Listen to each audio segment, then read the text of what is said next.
Eileo guys, and welcome back. I hope you guys are all doing well. But anyways, in today's little video we have the dev notes for May 13th, 2021. So let's go ahead and get right into it, you guys.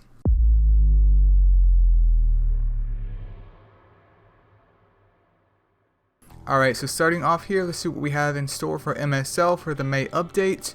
New content to be released, campaign mode, temporary name. A new airship route will be launched in the vicinity of the second continent Ultima. So I guess in between Pagos Coast? Maybe? Once the May update has been launched, all players should be able to play the new game mode by clicking a lighthouse icon located near the seabed caves. Okay, so it's going to be kind of up in this area, even though my mouse doesn't really do that justice. Campaign is a new gameplay mode in which players must defeat all opposing masters occupying different regions of Leticia in order to become the very last one standing and be bestowed the title of King of Masters. But what if you're a girl? Wouldn't it be Queen of Masters? Or is it still just King? And you, aka the player, is expected to win all 14 individual battles against other masters to be determined as a final winner of this mode. Very interesting here. One thing worth noting is that after each stage is completed, players' Astromons will move on to the next stage while retaining their current HP and SP. Therefore, you need to bring a healer of some type at the very minimum, if not also like a morale boost type monster for sure. And bursting all of your SP for a sure victory or saving it for later. Either way, that's your call to make. So I'm interested in seeing how this is played out, because 14 battles is quite a lot. And are these opponents, are they like the guys that have done Titans? Is this just random players that are picked out? Like, I'm curious to see what these other guys that we're fighting, all the opposing masters that they're referring to, because that seems to be left out at this point, but I guess we'll see when the update hits. And then new super evolution, Boltwing / Stormbeak.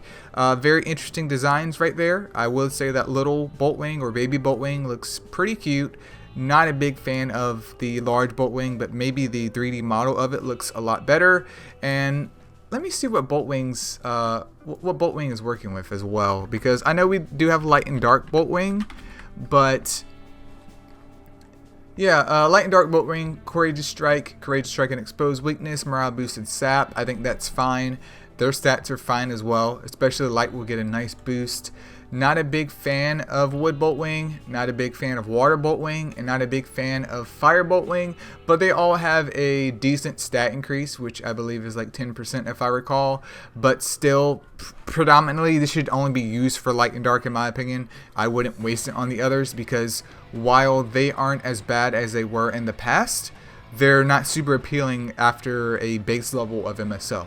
Like, if you're just starting a game out and you don't really have a defensive mon, then I would definitely pick up like a water Boltwing if I could build that one to Evo 3. But the wood one and the fire one, for example, I just don't really see much of a use for it. Even wasting your super evolution stones to super evolve it. Light, of course, is useful in Titans, and then dark you could always use in golems, so that's always good to have. If not, you could use them in Colossus as well. But yeah, Boltwing's getting a super evolution. I think he could be potentially good though if they do what they did with Hana, where they went and changed their skills. Now, if they go ahead and slide in like a skill change, then Boltwing could be actually like a smiley face type Astromon. Are they going to do that? I don't know. We'll have to wait and see. This is purely speculation though. Light and dark Candling is coming out as well in May, so that's pretty cool. Even though we did have light and dark mini cats earlier this year, we also had light and dark Beths. We also had light and dark Shellys. So light and dark Candling are finally coming out, and these Astromons are actually 4 stars. So I'm curious to see how they go.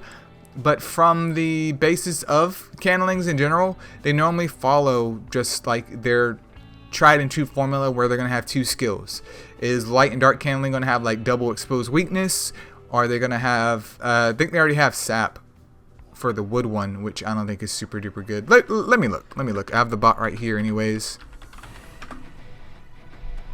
Okay, never mind. The wood one has hunter and sap, but the water one, for example, has double stalker, and then the fire one has double defense down. So it could be double exposed weakness.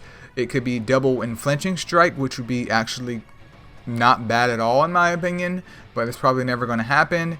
But what? Just to wait and see. We'll have to wait and see. At the very minimum, though, easy Astro Guide fodder, easy fodder for World Boss. So stay tuned for that.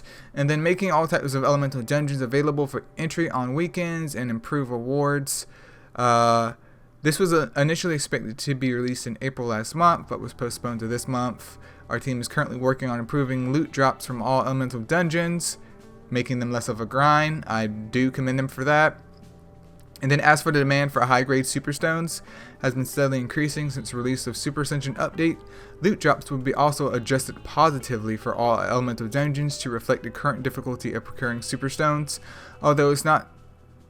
Although it would not be realistic of us to expect no balancing issues which may arise after the patch has been applied.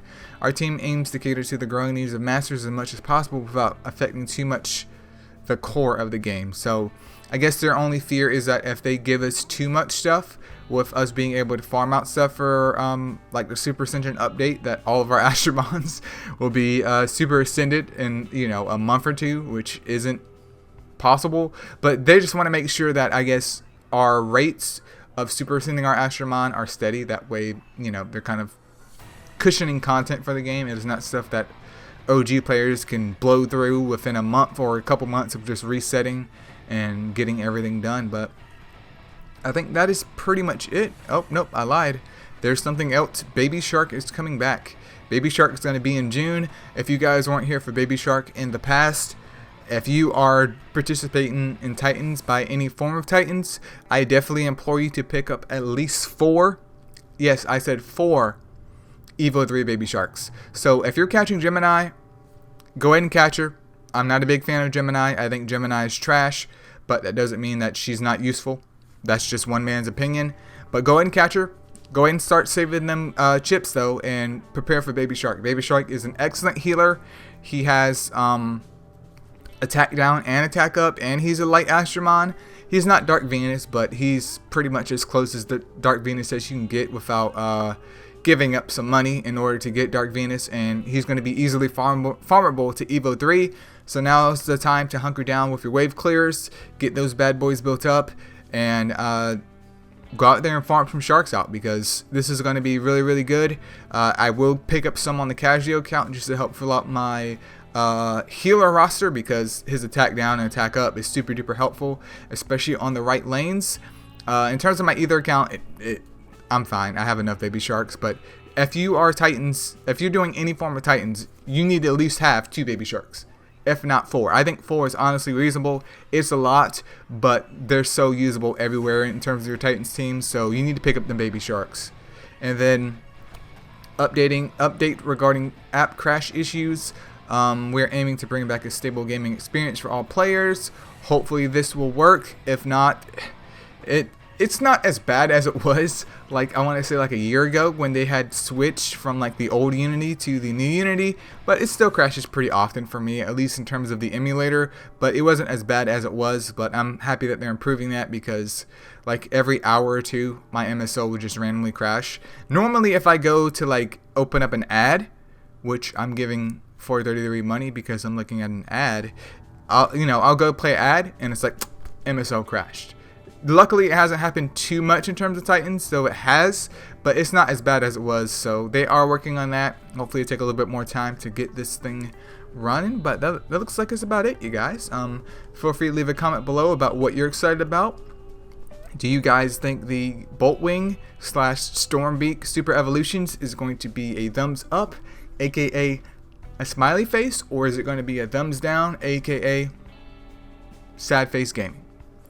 Feel free to let me know what your opinions are. Are you guys excited for the whole campaign mode, even though I don't understand what the rewards will be? Maybe it will be something good. Can only one person have it at the time, or is it like a ranking system? I'm not sure how that's going to work. I'm not sure. Once it's implemented in the game, we'll have a better idea. But until then, you guys, that's pretty much it. Thank you guys so much for watching. Go ahead and consider subscribing if you haven't already. And yeah, see you.